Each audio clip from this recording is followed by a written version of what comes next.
Hello. It's a rainy January morning in the writing shed. Can you hear that? That's the rain.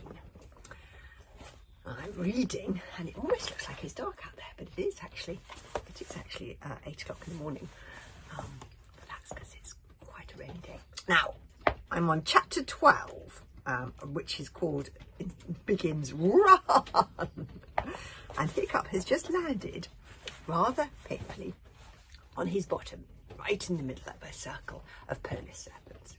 Slowly the polar serpents' heads turned 180 degrees, like the heads of owls. Did you know owls can actually go 360 degrees, actually?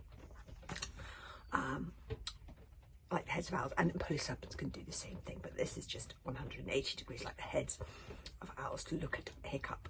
Okay, stammered Hiccup. Easy now. Nice polar serpents. Sweet polar serpents. What lovely sharp horns you have. All the better, whined the nearest polar serpent, for spearing you with. Run! Shouted Kamikaze. Oh, she's got the right idea. From the deck of the American Dream 2. Hiccup didn't need to be told. He scrambled to his feet, slipping and sliding on the slippery ice. The polar serpent has a very strange way of manoeuvring across the ice floes, and if Hiccup hadn't been right in the middle of fleeing for his life, he might have admired it. Half the pack of polar serpents spread out their wings like the sails of ships. Oh, this is clever. I think sometimes they do this on the ice. With sails of ships, brace their talons and then shot forward on their smooth bellies, rocketing off to take Hiccup, their noses pointed straight towards him like darts for a dartboard. The remaining polar serpents slid into the water, swift and silent as alligators, and joined the chase from under the ice. I can see why Hiccup can't really admire this, though. Don't fall over, don't fall over, don't fall over, begged Hiccup, clasping Toothless to his chest, to stop him falling out of his waistcoat as he ran. He could hear the polar serpents wearing closer and closer, their nails screeching on the ice, and there he is, running in a bit of a panic.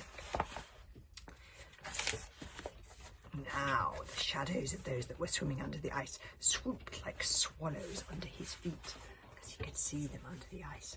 The American Dream 2 was still steaming alongside the iceberg. Hang on, Hiccup!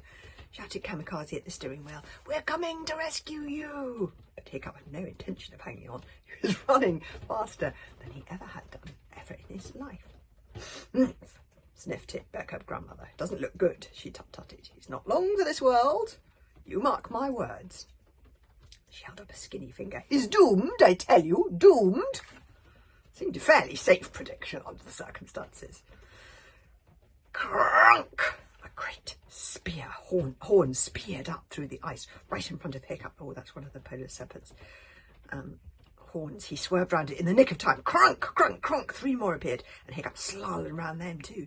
Kill them! Shrieked Kamikaze. Fishlegs had got hold of one of Norbert's great bow and arrow harpoons. There's the polar serpent running after Hiccup. I just don't think that Fishlegs is going to be a very good shot. I remember from book 5. It is unclear how he thought he was going to kill 50 polar serpents with the one harpoon, but he was pointing it in the general direction of the polar serpents, with the bow upside down and his eyes shut. Yes, typical Fishlegs. As the harpoon went off, Fishlegs fell backwards, letting go of the bow, which ricocheted across the deck and jammed itself under the rim of the boat.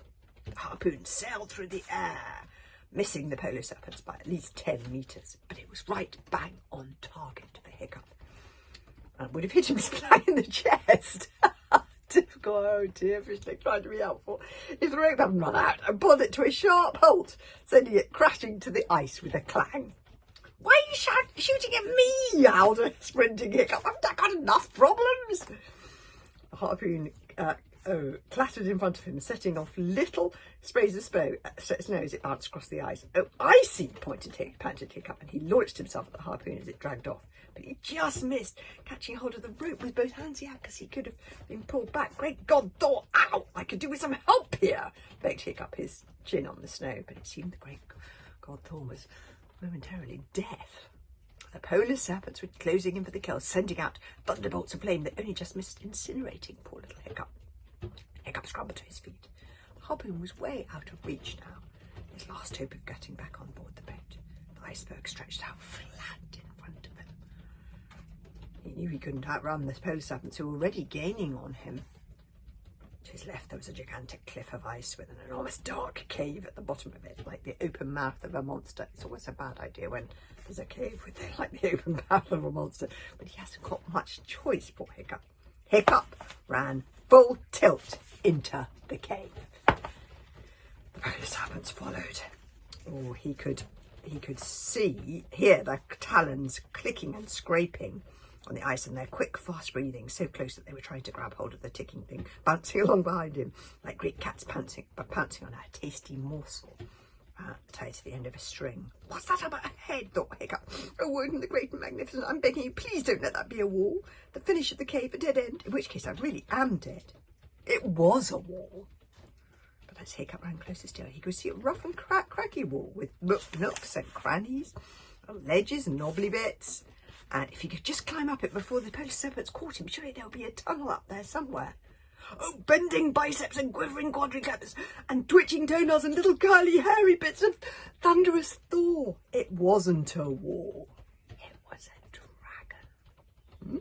And it looks like a big one. I'll have to see what happens in the rest of this chapter.